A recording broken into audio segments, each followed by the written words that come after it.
it's necessary that you have it, that you work on it, that you develop yourself, that you go for what is yours in the universe.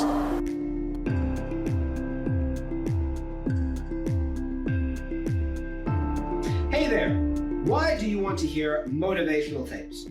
For the ultimate success, happiness, health, and wealth, to value success and failure equally, to learn something new and be inspired, to increase knowledge about various fields, subscribe to us and stay tuned for endless motivation.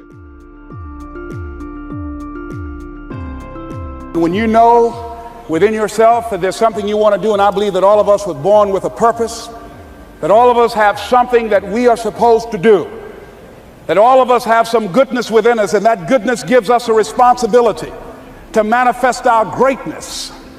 And when you know that, you can feel it in your guts, and you know that you're deliberately operating below your potential. You've gotten comfortable. You stop expanding, you stop stretching, you stop challenging yourself. Let me share something else with you. Not only is it possible for you to have your dream, but it's necessary. It's necessary that you have it, that you work on it, that you develop yourself, that you go for what is yours in the universe. There most certainly are times when we feel like that, when you say, I don't have any idea whatsoever of what I'm going to do to pull this out. Now, I've been in situations like that, where I had deadlines I had to meet.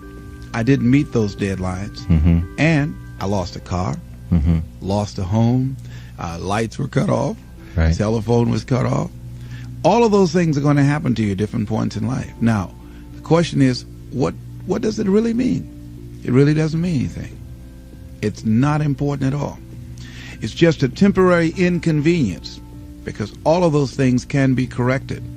And it's a part of the process that we all go through.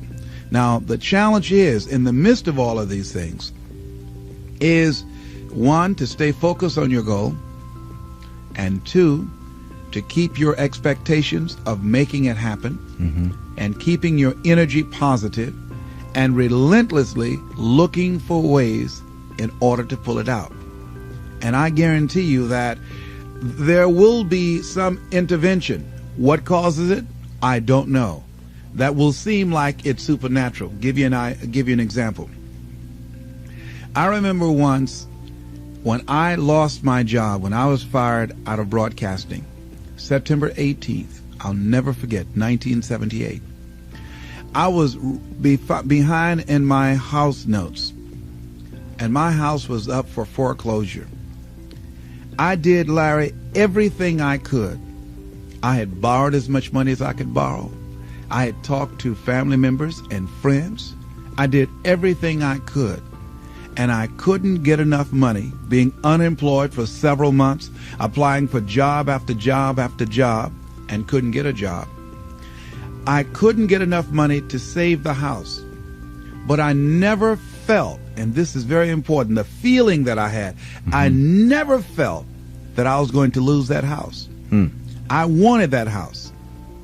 And so what I did was very uncanny. I released it. I did the best that I could, and at that time, with the limited money that I did have, I decided to take a trip with my family to Miami to go down and spend time in the sun with my children and my wife. We caught a Greyhound bus from Columbus, Ohio, and we went to Florida. By the time I arrived on the day that the bank was to foreclose at 12 noon on the house, I got a call from one of my former assistants who went by the house and called me and said, Les, it's an emergency. Call Columbus right away. I did, and Carolyn Sloan said, Les, you won't believe this. You have a check from the Internal Revenue Service on your income tax. And it was enough to pay the house notes, and I had money over. I never received a refund prior to that time or since that time. And I did not lose the house. So there are things that we don't know or understand, but we do know that if we do certain things, that things begin to happen that's in our favor that shows that the universe is on our side. Everything that we're seeking. I've been talking to people for several years, and I wasn't really big on, like my mindset's very different than most people. Yeah. It's a mindset of, I don't want to be known too much. I don't want too many looky-loos in my life, because that's where I gained my strength. I gained my strength from a place of quiet. And the more I got my story out there, the more I realized it'd no longer be David Goggins, the quiet man. It'd be David Goggins, the guy that's on Instagram, answering this, answering that, because I'm also a guy that's always about, if someone reaches out to me, I'm not gonna sit back and say, oh, you know, whatever. I'm gonna reach back to you. So it's gonna take time out of me trying to gain strength and me trying to get ready to go. So that was a big deterrent for me to get on Instagram and all that stuff. I'm not big on social media anyway. Yeah. But then I realized that God put me in a very interesting spot of life where he made hell my teacher. He made hell my teacher. And a lot of people don't understand that.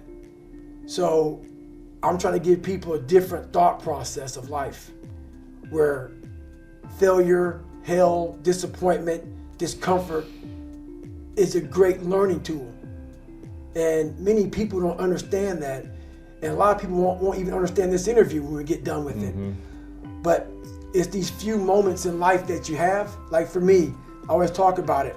Rocky 1, round 14. That 1 2-minute and 13-second clip of Rocky getting up when Apollo knocked him down. That one clip, when I was going through a very bad time in my life, I saw what I wanted to be. And it wasn't a guy that won. It wasn't a guy that won everything he did. It was a guy that kept getting up after being knocked down. So I realized if that 2 minutes and 13 seconds changed my life, so all it was. I saw something that I needed to be in the world I was living in. Maybe my story will give someone the 2 minutes and 13 seconds they need to change their life. Millions of people live in a very comfortable place. That's fine. Don't listen to me. A lot of people are looking for that 2 minutes and 13 seconds. And I might be that person. That's why I started sharing it. Yeah, you talked about in the very beginning, I like this. Your job is to be the best of your ability. This will hurt. The mission is not about making yourself feel better. The mission is about being better and having a greater impact in the world. And it sounds like you understanding the fact that you need to put yourself out there a little bit more is going to reach more people and impact more people, as opposed to always being quiet. Right. Is that what I'm hearing exactly. you say? I had to find a happy medium. Yeah. You know, I had to find a happy medium because what's the point? Like, we all have a story. And I believe that we're all teachers.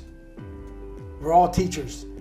And if you don't learn something and give back like what you learned, what's the point of living? You're wasting. Yeah, you're wasting it. You have all this knowledge of what you learned. Some people may think you're crazy. Some people may put a title on you, but it is it's those few people who are like, you know what, I need to hear that. So you have to put yourself out there. I was in my comfort zone. I was doing just enough to get by. I was working on a job. They paid me just enough to keep me from quitting, and I worked just hard enough to keep from getting fired.